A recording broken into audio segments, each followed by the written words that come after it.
New libraries here to stay. I'm Noah Kaplan with News 5 at Ruth Holley Library in Colorado Springs, which used to be leased by the Pikes Peak Library District. But the library board approved the purchase of the buildings that house Ruth Holley and UPass libraries. One board member says it's an investment into these communities.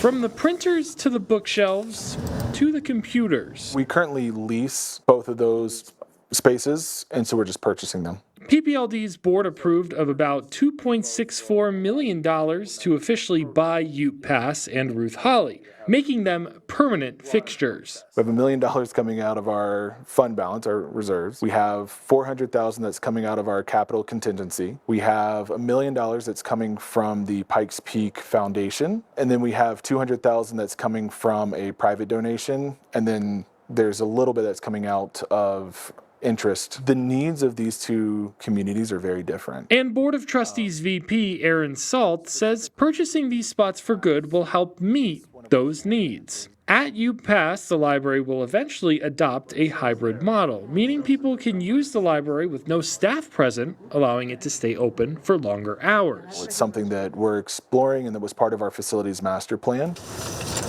Now to Ruth Holley. Salt says buying the space will help create more programs for students and adults. I mean, we've heard from teachers about how impactful and how needed the library is as a resource. While at the library, I ran into Justina Bell. It was her second visit to Ruth Holley. School, doing orientation, and just doing paperwork. She was using the library to help with her schooling. Bell says she'd like to see one thing in particular with the space now being bought. I would say just more books.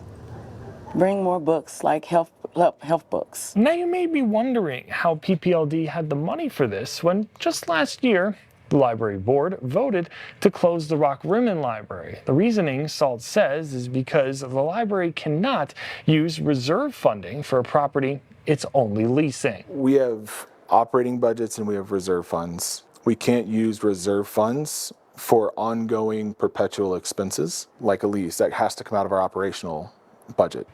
In Colorado Springs, Noah Kaplan, News 5.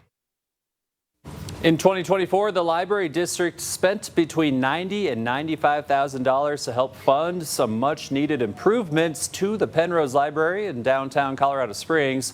The first phase of construction began in February 2024 with the focus on safety and security improvements, such as lower bookshelves and an enhanced camera system monitoring the entire facility. Those renovations were completed in April last year. A perimeter fence was installed in September after getting approval from the Downtown Review Board, and in January of this year, plans were made to update the computer lab, children's area, and both the east and west entrances. Those updates were completed in March.